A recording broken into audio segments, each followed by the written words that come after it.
Hello సుప్రతిక, good evening. నేను రమేష్ని మాట్లాడుతున్నాను. ఏమైంది? ఎందుకలా ఉన్నావు? Anything wrong? అబ్బే, ఏం ఏం లేదు. How are you? I'm fine. How about you? ఇందాక బాగా డిస్టర్బ్డ్గా మాట్లాడావు. ఏమైంది? Anything wrong? ఏం ఏం లేదు. మీరెక్కడున్నారు ఇప్పుడు? ఇంటర్లాకిన్లో ఉన్నాను. ఇక్కడ మీటింగ్ అనుకున్న దానికన్నా ఓ 2 రోజులు ముందుగానే అయిపోయేలా ఉంది. నేను ఇక్కడ ఉన్నట్టు నిన్న సమతకి ఫోన్లో చెప్పానే, నీకు చెప్పలేదా? లే లేదు. I see. ఇంతకీ నువ్వెందుకు అలా ఉన్నావు? ఏ ఏం లేదు, మామూలే. ఆఫీస్లో ఏదో టెన్షన్. ఆఫీస్లో టెన్షనా? ఏమైంది? అబ్బే, ఏం లేదు. Just a routine problem. మీరు దాని గురించి ఆలోచించొద్దు. లేదు, రొటీన్ ప్రాబ్లమ్స్ గురించి నువ్వు ఇంతగా ఫీల్ అవ్వవు. ఇందాక చాలా డిస్టర్బ్డ్గా ఉన్నావు. అబ్బే, అలాంటిదేం లేదు. కాదు, నువ్వు నా దగ్గర దాస్తున్నావు. మీరంత దూరం వెళ్ళి ఇక్కడ విషయాల గురించి ఎందుకండి ఆలోచించడం? దూరంగా ఉన్నాను కాబట్టి నాకు విషయాలు తెలియకూడదు అనుకుంటున్నావా? మనిషిని నేను ఇక్కడున్నా, నా మనసంతా అక్కడే ఉంది. ఏం జరిగిందో చెప్పు. ఏవీ జరగలేదు. నా మాట మీద నమ్మకం లేదా? నీ మనసు మీద నమ్మకం లేదు. అది చాలా సున్నితమైంది. ఎవరేమన్నా తట్టుకోలేదు. మామూలుగానే నువ్వు చాలా గుంభనంగా ఉంటావు. నీ మనసులో మాటల్ని ఎవరికీ చెప్పవు. పైగా ఇప్పుడు నేను ఇక్కడున్నాను కాబట్టి నాకు ప్రాబ్లమ్స్ గురించి చెప్పి బాధ పెట్టడం దేనికి లేని అనుకుంటూ ఉండుంటావు. అలాంటిదేం లేదు. కాదు, నీ సంగతి నాకు బాగా తెలుసు. ఆఫీసులో ఏం జరిగింది? అబ్బా, ఏం జరగలేదు. నేను చెప్తున్నాను కదా. మొన్న మేనేజర్తో మాట్లాడినప్పుడు ఇవాళ బోర్డు మీటింగ్ అని చెప్పినట్టు గుర్తు. అక్కడ ఏమైనా జరిగిందా?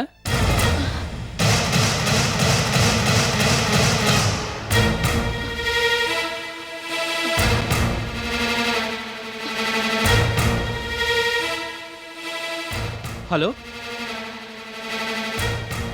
హలో సుప్రతిక, ఆ చెప్పండి.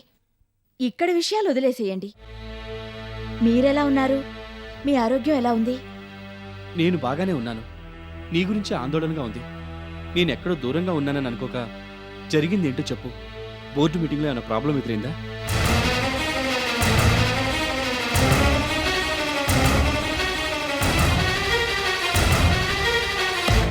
హలో, మాట్లాడవేంటి? నిన్నే అడిగేది. ఆ, ఏం లేదు, ఏం లేదు. లేదు, నువ్వు నిజంగానే ఏదో దాస్తున్నావు. సరే, నువ్వు చెప్పకూడదనుకుంటే ఇక చెప్పవు. కానీ నేను ఊరుకోను. ఎలాగైనా విషయం రాబడతాను. మేనేజర్కి ఫోన్ చేస్తే అన్ని విషయాలు తెలుస్తాయి. అయ్యో, ఎందుకండి? అంతా బాగానే జరిగింది. నేనేదో వేరే విషయం గురించి ఆలోచిస్తూ అలా ఉన్నాను. అంతకు మించి ఇంకేం లేదు. మీరసలే అక్కడ పనులతో సతమతమైపోతూ ఉంటారు. మళ్ళీ ఇక్కడ విషయాల గురించి టెన్షన్ పెంచుకోవడం దేనికి? అంత ఇంపార్టెంట్ విషయం అయితే నేనే చెప్తాను కదా. అలాంటిదేం లేదు. మీరు దీని గురించి పెద్దగా పట్టించుకోకండి. మనకెప్పుడు ఉండే గొడవేగా ఇది. నువ్వు చెప్పేది నువ్వు చెప్తావు, నేను చేసేది నేను చేస్తాను. ఎనీవే, సమత బానే ఉంది కదా? ఆ, నేను ఇక్కడి నుంచి బయలుదేరే ముందు ఓసారి ఫోన్ చేస్తాను. ఈలోగా వీలైతే తనను ఒకసారి నాతో మాట్లాడమని చెప్పు. నా నెంబర్స్ తన దగ్గర ఉన్నాయి. అలాగే.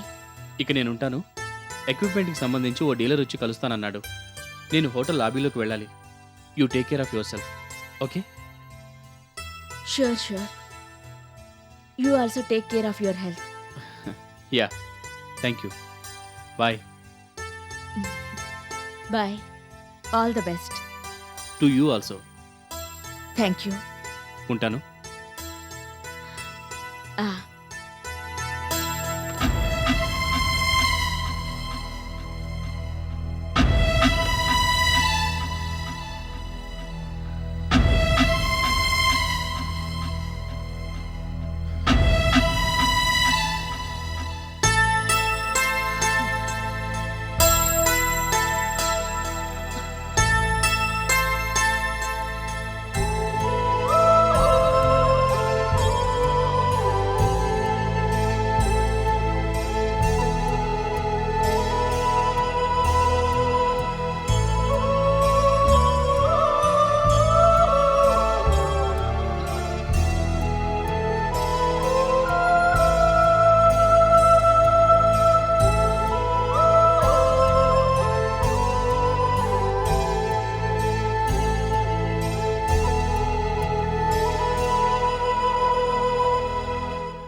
నువ్వెక్కడికి ఎందుకు వచ్చావు?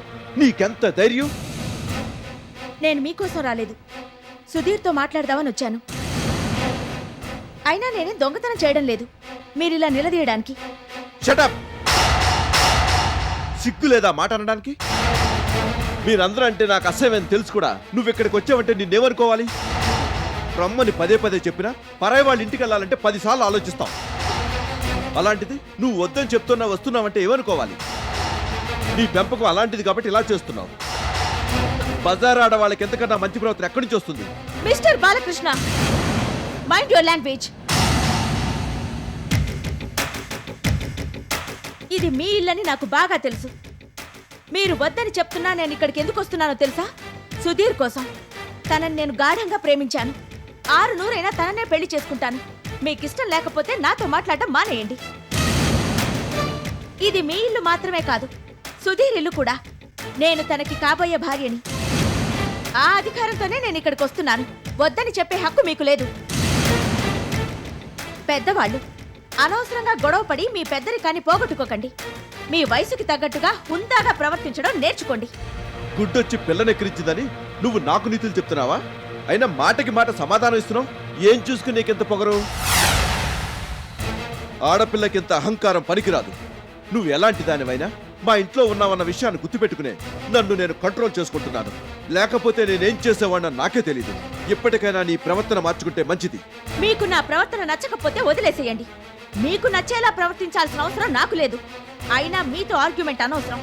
సుధీర్తో మాట్లాడడానికి వచ్చాను. ఆ పని అయిపోయింది. నేను ఇక బయలుదేరతాను. వెళ్ళు, మళ్ళీ ఇంకెప్పుడు రాకు.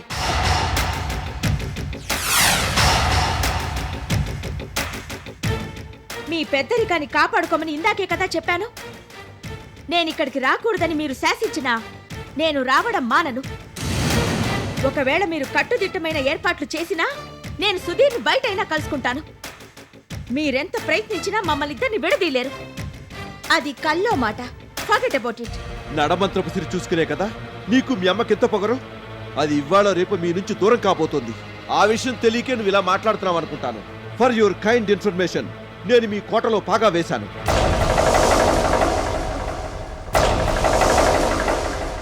అంటే ఏంటో అర్థం కాలేదు కదూ? మీ ఇద్దరికి బుద్ధొచ్చేలా చెయ్యాలని నేను మీ కంపెనీ షేర్స్ లో చాలా భాగం వరకు కొనేశాను. మీ అమ్మకు తెలియకుండానే ఇదంతా చేశాను.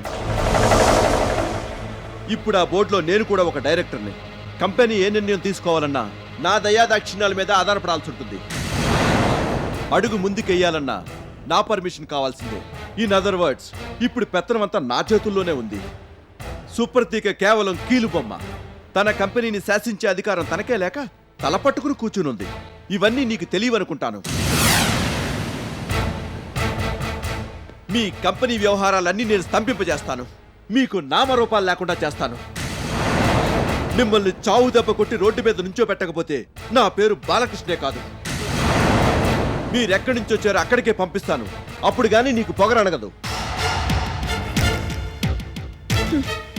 ఇంతకాలం మీరు కేవలం ఆవేశపరులనే అనుకున్నాను. కానీ అనుకున్నది సాధించడానికి మీరెంతకైనా దిగజారుతారని ఇవాళే తెలుసుకున్నాను. మీరు చేసిన పని నైత్యానికే పరాకాష్ట. పిరికి వాళ్ళు మాత్రమే ఇలా ప్రవర్తిస్తారు. మా గురించి, మా బ్యాక్గ్రౌండ్ గురించి తెగ లెక్చర్లు దంచారు. ఇప్పుడు మీరు చేసిందేమిటి?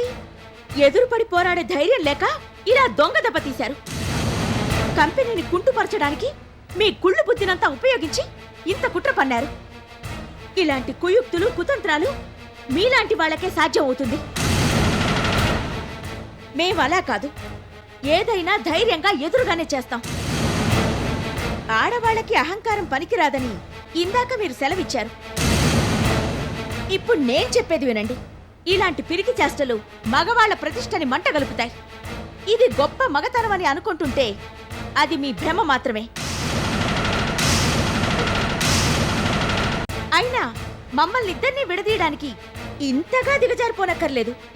ఇంత చేసినా మీ పరువు గంగలో కలుస్తుంది తప్పితే మాకొచ్చే నష్టమే ఉండదు. మీరిలాంటి కుట్రలెన్ని చేసినా నన్ను, సుధీర్ని వేరు చేయలేరు. మా ప్రేమనెవ్వరూ అడ్డుకోలేరు. Remember that.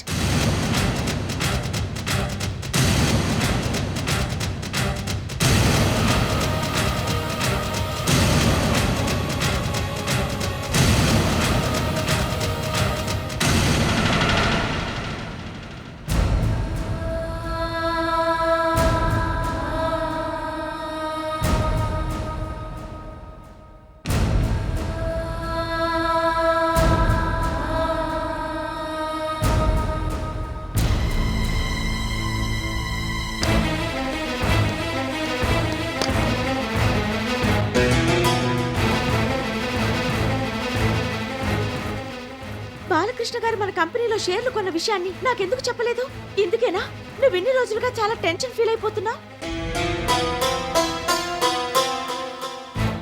ఏంటమ్మా మాట్లాడవే? ఇంకెంతకాలమని ఈ బాధల్ని బరువుల్ని నువ్వు ఒక్కదానివే భరిస్తూ పోతా? నేనింకా చిన్నపిల్లననే అనుకుంటున్నావా? నాతో ఈ విషయం చెప్పే పని కదా. నువ్వు రోజు టెన్షన్ ఫీల్ అయిపోతుంటే ఏమైందో ఏవోనని నేను చాలా కంగారు పడిపోయేదాన్ని. నిన్ను అడగాలంటే కాస్త భయం వేసేది. అడిగినా నువ్వు నిజం చెప్పవేమోనన్న అనుమానం కూడా ఉండేది. అందుకే నిన్ను గుచ్చి గుచ్చి అడగలేకపోయాను. కానీ ఇంత జరిగినా నువ్వు విషయాన్ని నా దగ్గర దాచిపెట్టాలనుకోవడం నాకేమాత్రం నచ్చలేదు. ఇందాక బాలకృష్ణ గారింటికి వెళ్తే ఆయనే నాకు ఈ నిజాలన్నీ చెప్పారు. చెప్పమ్మా, ఇవన్నీ నాకెందుకు చెప్పలేదు? నీలో నువ్వే కుమిలిపోతూ ఎందుకు ఉండిపోయావు? నేను నీ కన్న కూతుర్ని కాకపోవచ్చు, అంత మాత్రం చేత నీ బాధల్ని పంచుకునే హక్కు నాకు లేదా? నేనేం చేయలేకపోయినా కనీసం మోరల్ సపోర్ట్ అయినా ఇస్తాను కదా, ఆ హక్కు కూడా నాకు లేదా? చెప్పమ్మా, ఇలా ఎందుకు చేశావు? నీ కన్నిటిని తుడిచే అర్హత నాకు లేదని నువ్వు ఇవాళ స్పష్టం చేశావు.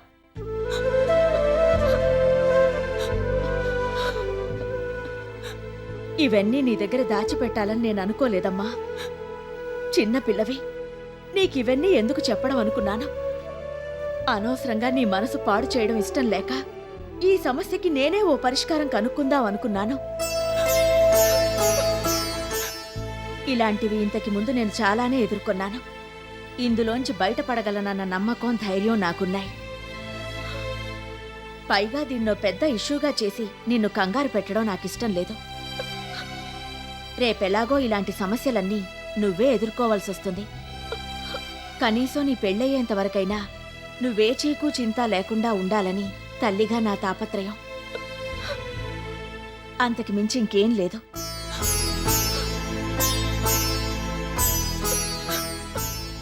నా మీద హక్కు, అధికారం నీకు కాకపోతే ఇంకెవరికుంటాయి? ఈ ఇంట్లోనే కాదు, ప్రతి కంపెనీలోనూ నీకు సర్వాధికారాలున్నాయి. ఆ విషయం నీకు తెలుసు. నేను ప్రత్యేకంగా చెప్పనక్కర్లేదు. ఇప్పటికే నీ ప్రేమ విషయంలో నువ్వు చాలా టెన్షన్ పడుతున్నావు. అది చాలక ఇవన్నీ నీకు చెప్పి నీ మనసు కష్టపెట్టడం నాకిష్టం లేదు. నీ మీద, నీ ప్రేమ మీద కక్షతోనే బాలకృష్ణ గారు ఇదంతా చేస్తున్నారని నువ్వు తెలుసుకుంటే మరింత తల్లడిల్లిపోతా. నువ్వు తట్టుకోలేవని నేను ఈ విషయాలన్నీ నీకు చెప్పలేదమ్మా. అంతకు మించి ఇంకేం లేదు. అమ్మా, ఇప్పుడు కూడా నువ్వు విన్నది విన్నట్టే మర్చిపో. ఇవన్నీ పట్టించుకోవద్దు. ఇదంతా నాకు వదిలిపెట్టు, నేను సాల్వ్ చేస్తాను. అది కాదమ్మా, నువ్వు ఒక్కదానివే దీని గురించి టెన్షన్ పడిపోతూ ఉంటే నేను చూస్తూ ఊరుకోగలనా చెప్పు? విషయం తెలియక ముందంటే అనుకోవచ్చు, ఇప్పుడు నా వల్ల కాదు. అలా అంటే ఎలా అమ్మా? నేను చెప్తున్నాను కదా, ఈ విషయాన్ని ఇంతటితో మర్చిపో, నాకు వదిలిపెట్టేసేయ్. అయినా ఎన్నెన్నో సమస్యల్ని పరిష్కరించాను. నా మీద నీకు నమ్మకం లేదా? నమ్మకం లేక కాదు, ఇప్పుడైనా నీకు కాస్త చేదోడు వాదోడుగా ఉండాలని తాపత్రయపడుతున్నాను, అంతే. ఆ రోజులు కూడా త్వరలోనే వస్తాయి. అప్పటిదాకా నువ్వు ప్రశాంతంగా ఉండు. నువ్వు కూడా ఈ విషయం గురించి బాధపడుతూ కనిపిస్తే నేను అస్సలు తట్టుకోలేను. అందుకే నా మాట విని ఈ విషయాన్ని మర్చిపో. అది కాదమ్మా, అంకుల్ కూడా ఊళ్ళో లేరు. ఆయనన్నా ఉంటే నీకు కొంత తోడుగా ఉండేవాళ్ళు. నాకే ఈ విషయాన్ని నువ్వు చెప్పలేదంటే అంకుల్కి ఇంకా ఈ విషయం తెలిసి ఉండదు కదూ. నాకు తెలుసు నువ్వు చెప్పవని.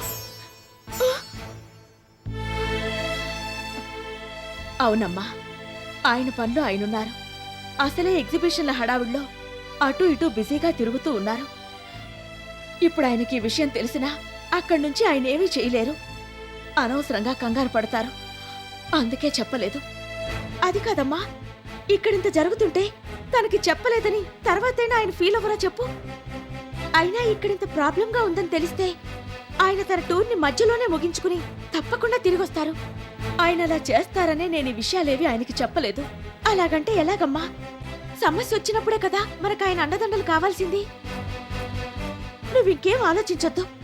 నేను అంకుల్కి ఫోన్ చేసి జరిగిందంతా చెప్తాను. ఆయన వెంటనే తిరిగొచ్చి ఏదో ఒక సొల్యూషన్ కనిపెడతారు. వద్దమ్మా, నా మాట విను. ఆయన ఎలాగో ఇంకో 15-20 రోజుల్లో తిరిగి రావచ్చు. ఈలోగా ఆయన ఇబ్బంది పెట్టడం నాకిష్టం లేదు. ఆయన ఈ ట్రిప్ని ఎన్నాళ్లుగానో ప్లాన్ చేసుకుంటున్నారు.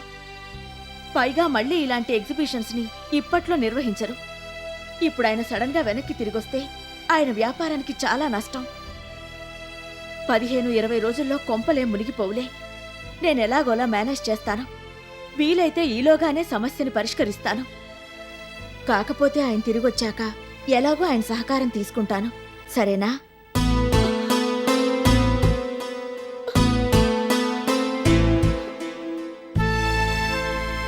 నువ్వింకేం ఆలోచించొద్దు.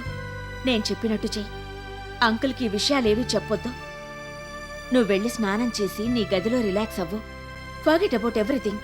I will take care. You don't worry. నువ్వలా మాటిస్తేనే నాకు మనశ్శాంతిగా ఉంటుంది.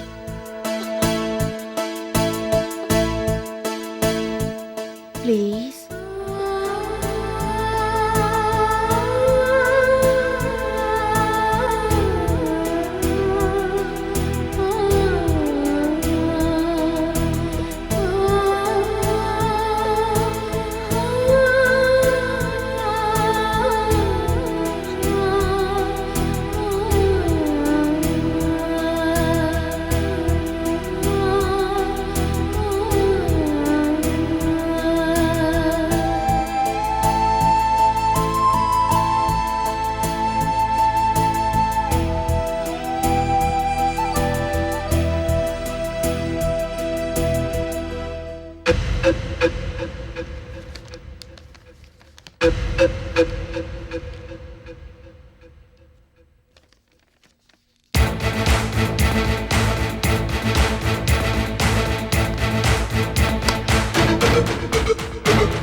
Good morning everybody. Good morning madam.